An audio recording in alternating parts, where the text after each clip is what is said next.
Hello, good morning, good afternoon, good evening, saan ka man ng sulok ng mundo. Isang mapagpalang araw po sa bawat isa sa atin.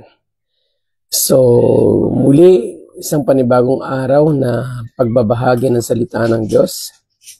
Ako po'y nagagalak na muli ay magbahagi ng salita ng Diyos kahit sa kaunting pagbabahagi. Nawa ito ay makapag-inspired at makapag-encourage sa atin na sa mga hilahil at problema na ating pinagdadaanan, ma-realize natin na nandyan ang Lord. Okay?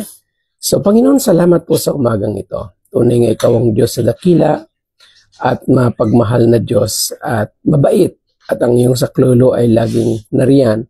Ikaw ay laging tapat sa bawat umaga namin. Sa bawat pagising sa amin sa umaga ay tunay ngayon nakikita na namin ang katapatan mo sa amin. Kaya salamat po sa umagang ito. Sa pangalan ng Jesus. Amen. So, yun, habang ang araw ay nagbubukang liwayway dito sa Kuwait, nandiyan naman sa ating sa Pilipinas ay nasa katanghaliang tapat. Ayan. So, ang ibabahagi ko po sa inyo ay magsisimula po tayo sa aklat ng 2 Corinthians chapter 12 verse 9.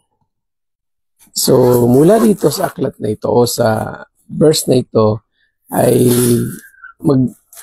maglalayon o tatakbo ang ating pag-aaral ng konting sharing na ito. So, babasahin ko po sa inyo sa 2 Corinthians chapter rin pang malakasan na sana.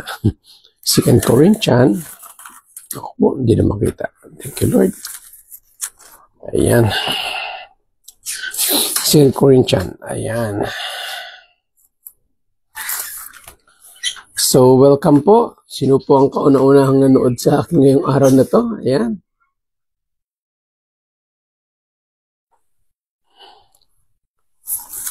Okay. 2 Corinthians chapter 12 verse 9. Ayan. Babasahin ko po. 12:9. Bilisan. Kaya ba today? Kaya today? Ayaw magpabukas Ayan. Yun. Dito na siya. 2 Corinthians chapter 12 verse 9. Nasusulat. Ayan. Medyo malayuan natin ang mata natin. 12:9. Maliwanag dito And he said to me, my grace is sufficient for you, for my strength is made perfect in weakness. So ito po yung salita ng Diyos na natin pag-uusapan ngayon sa araw na ito. Yun, muli, nakaraan ang tanong ko napagod ka na ba? Ngayon pa, may konting dagdag na lang. Napagod ka na ba kasusubok? Tapos naisip mong di mo na pala kaya. Naranasan mo na ba yan? Naranasan mo na ba yung ginawa mo ng lahat na makakaya mo? You can do everything you can do at lahat ng paraan ginawa mo na. Pero in the end of the day, nasabi mo na lang, hindi mo pala kaya. Reality check. Walang malakas. Walang malakas. Lahat tayo ay may kahinaan. May pinagdadaanan. Di ba? Sino ba sa ibabaw ng mundo nito na walang pinagdadaanan sa buhay? Pero may good news tayo dyan Laging may good news. Dahil si Lord may sapat na biyaya. Based doon sa binasa natin kanina, ang sabi niya, my grace is sufficient for you, for my strength is made perfect in weakness. Ayun. So, ano ang masasabi natin dito?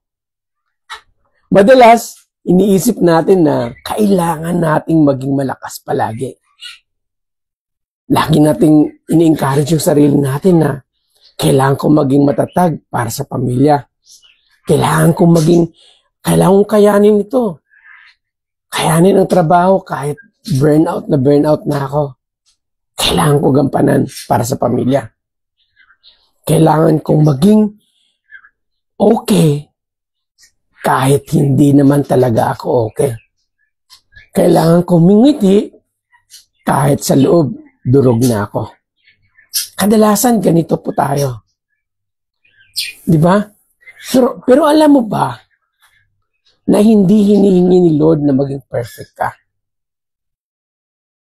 Ang gusto niya, lumapit tayo sa Kanya sa ating kahinaan. Dahil sa totoo lang, mas lumalabas yung kapangyarihan ng Diyos kapag tayo'y mahina, kapag wala kang magagawa sa sarili mo, kapag yung umaasa ka na lang doon sa biyaya ng Diyos, doon mo nakikita talaga yung tunay at ganap na kapangyarihan ng Diyos sa buhay mo.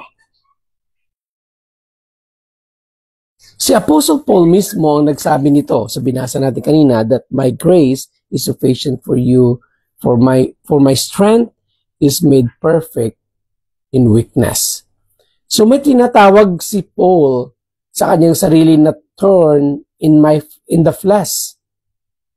Isang pagsubok na hindi niya matanggal-tanggal sa kanyang sarili. Sinabi ng Biblia, 3 beses pa niya hiningi kay Lord na alisin ito sa kanya. Pero ang sagot sa kanya ng Diyos, my grace is sufficient for you. Nakita niyo yung sagot ng Lord? For my power is made perfect in weakness. So ibig sabihin, sa moment ng kahinaan natin, sa moment ng downfall, sa moment na durog ka na, doon natin nararanasan talaga ang tunay na kapangyarihan ng Diyos. Amen po ba? So, ngayon po, ano po yung practical na challenge na maaring magawa natin? Balikan ang isang moment ng buhay mo. Yung sobrang hirap ang buhay mo, yung akala mo wala ng hope, akala mo nalunod ka na sa problema. Yung pagkakataon na yun na kahit ang hirap na karaos ka dahil sa biyaya ni Lord. Amen? Pwede mong i-share ito sa atin, sa comment section natin, kung paano ka dumaan doon sa pagsubok na yon at kung paano ka inahon ng Diyos. Pwede mo nito i-share yung ating video na ito sa isang kaibigan na dumaranas ngayon ng downfall ng buhay, nakaranas sa pagkabigo, nakaranas ng ilahel. Sabihin natin sa kanya, there is still hope. Because God said, my grace is sufficient for you, for my power is made perfect in weakness. Paalalahanan natin sila, ating kaibigan, kapamilya, kamag-anakan, hindi nila kailangang magkayaning mag-isa. Amen? Kasi may sapat na biyaya ang Diyos para sa bawat isa sa atin. You can comment sa baba na, Lord, salamat sa iyong biyaya.